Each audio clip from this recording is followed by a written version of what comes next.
नमस्कार, मी प्रियांका पाटील. आपण पाहत आहात राष्ट्रीय लोकराज्य न्यूज, निर्भीड बातम्यांचे व्यासपीठ. आज आपण दिवसभरामध्ये घडणाऱ्या घडामोडींवर नजर टाकूया. महिलांनी पकडली दारू विक्रेत्यास दिले पोलिसांच्या ताब्यात. तामसा शहरालगत असलेल्या येवली गावामध्ये आज सकाळी गावातील महिलांनी दारू घेऊन येणाऱ्यास घेरा घालून पकडले व त्याला दिले पोलिसांच्या ताब्यात. त्यांनी राष्ट्रीय लोकराज्य न्यूजशी बोलताना आपल्या प्रतिक्रिया दिल्या आहेत. त्या पुढील प्रमाणे: आम्हाला लई त्रास आहे सर या दारूसाठी. त्या गावामध्ये मुलगा याच्यासाठी ॲक्सिडेंट होऊन गेला. सगळा संसार उद्ध्वस्त झाला, गाव उद्ध्वस्त व्हायला.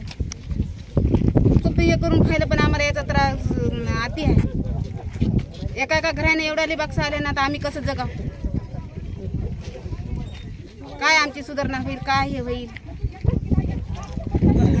सगळ्या 24 तास याचा आतूनच त्रास.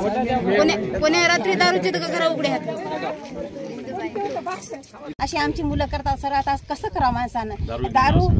दारू जर इकला गेली रात्रच्या 1ला, सकाळी 4ला, 3ला दारू आहे आमच्या गावामध्ये. हे दारू कसं करावं? अशानं दिवसभर काम करा आणि रात्रभर रडाव.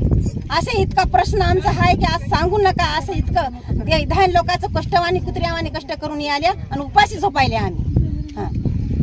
आमचे लेकरं पियत, आमचं नवरा दररोज दारू पियाला, दररोज मारते, घरामध्ये दररोज किरकिर आहे, भाकर भाजी फेकून देते. असं दारूच्या पाय किती नुकसान व्हायला आमचं. 100 रुपये 200 रुपयाचं रोज करा की काय करा? दररोज मारते. नवरा असला तर काय करते खर्याला? नवरा राव कोणी राव. मुलगा अन्न खाऊ देना, काय ना, रात्र दिवस झोपू देना. तर असं आहे, सोनाला मारते, ताटं फेकते. काय करावं आता? याचं काय आहे उपयोग? अन्न कसंच खाऊ देना. रोजचं झोप नका. रानात करावं, झोप नाही घ्यावा. तर असं इतका रोजचा सण करावं, एखादीच आहे काय? रात्र दिवस दिनांक 21/6/2025 आमच्या येवली येथे आज गावकऱ्यांनी आणि महिलांनी सर्वांनी मिळून आम्ही आज या ठिकाणी दारू पकडली. दारू पकडत असं म्हणजे रोजच दारू चालू आहे आमच्या गावामध्ये. पण हे सकाळी राखतात, कधी रात्री आणून टाकतात, असं सापडत नाहीत. पण आज आम्ही सापळा रचून ही दारू आज पकडली. अतिशय आमच्या गावामध्ये या दारूमुळं दयनीय अवस्था झालेली आहे.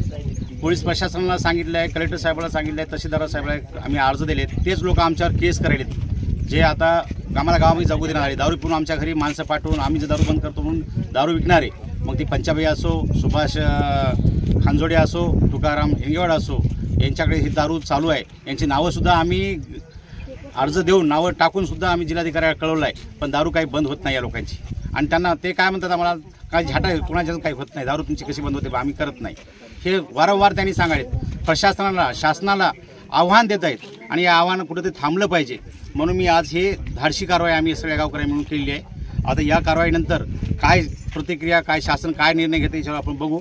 नाहीतर मग आता पर्यायच नाही, आम्ही ग्रामपंचायतला खुलेआम दारू विकणार आहोत असं या ठिकाणी मी नमूद करतो. तामसा हदगाव प्रतिनिधी प्रशांत खंदारे. ताज्या बातम्यांसाठी आणि अपडेट्ससाठी राष्ट्रीय लोकराज्य न्यूज चॅनलला सबस्क्राईब करा. तसेच लाईक आणि शेअरही करा.